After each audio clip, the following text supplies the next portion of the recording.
Hello and welcome to this Tekla Partner Spotlight webinar. My name is Lee Snyder, the product manager for the Steel segment here at Trimble, and today I'm joined by David from SigmaTUBE, who will be presenting to us later on in this webinar. So to introduce the topic of what we're going to be discussing today, we're going to show how we can model handrail within Tekla structures, export this out to SigmaTUBE, which can then process that handrail and convert it into a specific format that is then read by EMI, which will then fabricate the copes and the miters for the handrail. So that's the premise of what we're discussing today, is how you can model in handrail within Tekla and then fabricate that just as it appears there within the model. So a little bit more information about the Tekla workflow. We're going to go through and show this live, but just to highlight what we're focusing on today, we're dealing specifically with the miters and the copes for handrail and how that can be processed all the way through SigmaTUBE down through EMI and generated there. So we're not talking about handrail bending. If you are interested in that, that's a different solution from what we're going to be presenting today, but definitely reach out to us and we can get you more information on that. What we're focusing again are just the copes and the miters. So what I've done here is just created just a few images of the options that I'm talking about. So if you're coping in this pipe, this stanchion here, coping that around the top rail, or with these horizontal mid rails coping around the vertical pipe, or the end returns or the bends there, those will just be mitered, and these are options that you can use within our components. Or if you have them exploded or doing some manual modeling, then you can just use part cuts or railing miters, line cuts, fittings, that sort of thing to be able to create everything appropriately. Then what you'll do is you'll then export that using our multi-converter. This is an extension that's available for download on the warehouse. We're just going to export that as a step file using the settings that I've indicated here, and that produces the file that we need to then continue this workflow. What happens from there is we'll send that step file over to SigmaTUBE. SigmaTUBE is an add-on that runs within SolidWorks, so they'll then import that into SolidWorks. SigmaTUBE will then process all of that information. From that, they can then generate the tool path and nest all of the pipe and everything that's going to be cut.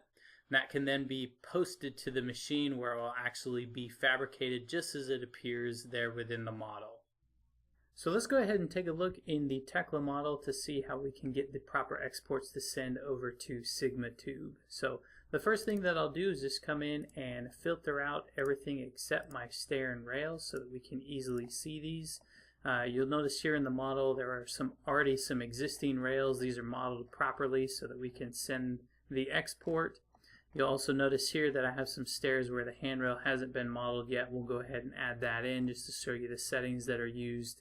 And then again, here's just some examples of rail that have already been added into this project. So let's go ahead and focus here over on this stair. We'll just add in one run here so I can show you the settings that you need to use and then show you how to create the export. So the first thing that I'll do is just come over here to Steel Detailing, down to Miscellaneous. We can choose the handrails. And then the tools that I want to focus on primarily are 76 and 77. So the first thing that we can do here is put in our vertical posts. So I'm just going to use just regular localized settings here. I'm using the US Imperial environment here. So let's just go ahead and pick our bottom point where we want to start from, where we want to end. And then I'll just choose the stringers that we want to attach these posts to. So I'll just go ahead and click those, hit the middle mouse button, and it will place those posts there for me within the model. The next thing that we can do is come in and add in our horizontal rails. So again, I'm just going to use this regular localized settings here, and then I'm just going to choose the posts that I want to attach these rails to here, and as soon as I'm done, hit the middle mouse button and it will go through and add in the rails. So let me redraw the view to hide the cuts and the welds. Then I'll show you here as I zoom in. You'll notice that these settings is putting in elbows here. You'll also notice if I change my representation, it's just running these from center to center, point to point. And for this specific machine, we're not going to do any of the pipe bending. We're just dealing primarily with the miters and the copes. So I'm going to change my settings to just use miters here for the corners, and then to cope these pipes so that the machine can cut those. Again, if you're interested in a bending solution, that's not what we're discussing today. We're just focusing primarily on sending the miters and the coped handrail to the machine. So let's go ahead and start making the changes. So the first thing that I'll do here, let's go ahead and add in an end return up here at the top. So let me just choose this option here, and then I can just plug in some values here just to get this to pull in. You can make these anything that they need to be. I'll just add in these settings here. Go ahead and hit modify, and then you can see that I'll have the end return add up here. You'll also notice that it's using the elbows, which we will go in and modify here. So let's go over to the parameters tab. And the first thing that I want to change is this top rail to stanchion fitting. So instead of it just running square, I want to come in and change this setting so that it's actually going to be coped around that top rail. And here I'm just going to add in a tolerance that will add in just an extra setback for the welding. And then the other thing that I want to adjust is this other rail to stanchion fitting. So how these tubes right here are meeting into the vertical posts. So I'm just going to choose this option here just so that they can be coped around. Again, I'm just going to use this setting. Click on modify so that you can see these changes added into the model. And then I'll also redraw this view, and then let me just change my representation and click on this so you can see how these are now being coped around the vertical pipe. And then also here, again, if I adjust this setting, you can see that this is being coped around that top rail. So we still have the bends there on the end returns, and then also for the top and bottom and middle rails. So let's go ahead and address those now.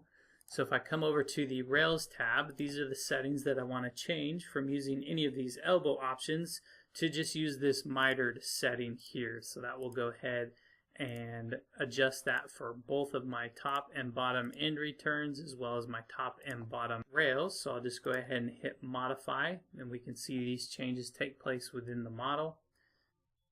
So you'll notice here, again, let me just redraw this real quick.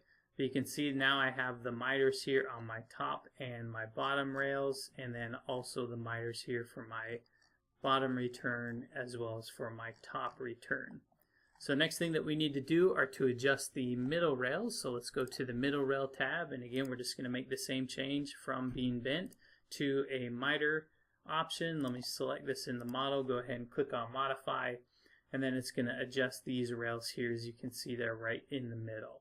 And then just like anything within Tekla, if these are the specific settings that you want to use, you can just go up to Save As, save these away, and then the next time that you go to model this in within Tekla, it's going to use all of these same settings. So I showed how you can just model it from scratch by inserting it just using basic settings, then going in and modifying it afterward. Once you know that these are the specific settings that you want to use, you can just save that away so that when you go in and add in your posts and your rails, you get this same output with the miters and the copes right to begin with, so that you don't have to go back and modify it after the fact. So if I redraw that and take a look, everything should be good to go to export. So what I'll do first, let me just come up here and run a numbering, make sure all the piece marks are assigned properly. And then what I'll do is just zoom out here a little, and let's go ahead and select all of the handrail so that we can include these in the export. So I'll just choose this option and window over the entire model. Now I just have my handrail selected. And now what I want to do is come in and open up the multi-converter. So this is an extension that's available for download on the Tekla warehouse. And what this allows me to do is to export all of these files to a step file, which is what we're going to send into SigmaTUBE so that they can then process them. So the option I'm going to choose up here is one file by assembly mark. So no matter how many assemblies I have selected, it's going to create me an individual file per assembly. And then I'm also just going to change this down to step file. Then if you want to include the quantity, you can do that. And then once I have those two settings set up, I'll just go ahead and click on convert. And then what this is going to do is it's going to go in and grab each assembly, create a step file, name it the assembly mark, so that I'll have a folder once this is done with an individual file per assembly.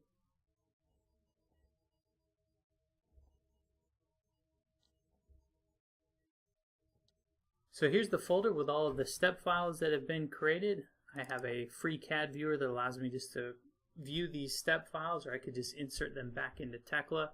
Well, let's just go ahead and take a look at this here. So this is the one that we just created.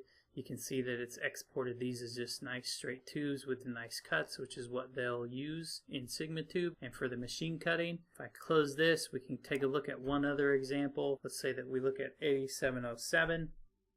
And if I just zoom out so we can view the whole thing all at one go and spin this around, again you can see that it just has the nice cuts that are positioned here that we can then send over to SigmaTUBE. So that's the workflow within Tekla. Just go in and create your handrails. Make sure that you're using just the mitered options instead of bends.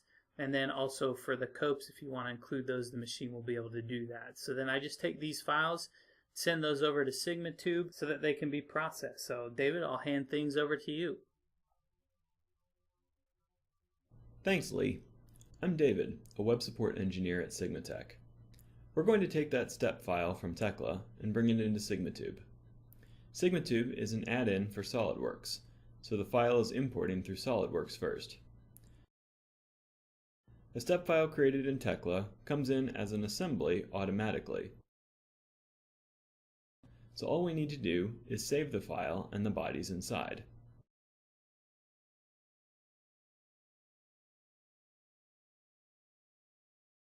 This will create an assembly file with supporting individual part files. Once this is done, we can process everything through SigmaTUBE. This runs feature recognition on the exact profile of your tubes so that they are recognized in SigmaTUBE.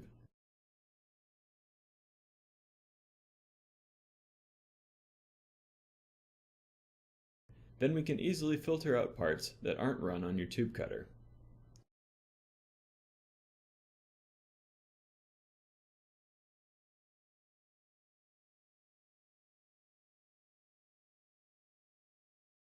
Based on the profiles recognized, SigmaTUBE generates the appropriate stock, of which you can select the quantity and length to be added to this job. Next, we generate toolpath on all the parts,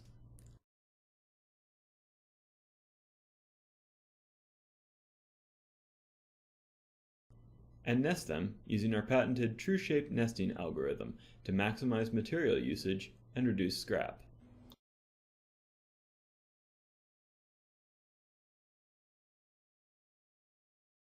Once we have them nested, you can see where SigmaTUBE automatically modified the toolpath.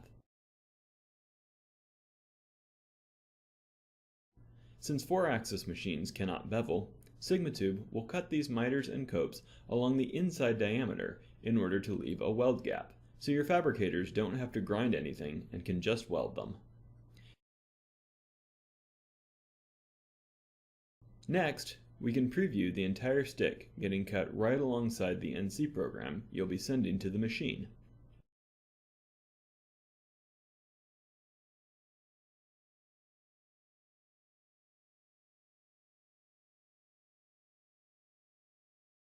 And finally, once we post to the machine, we can pull up a report for each stick, which details the stock parameters and cutting times with information about each part on that layout.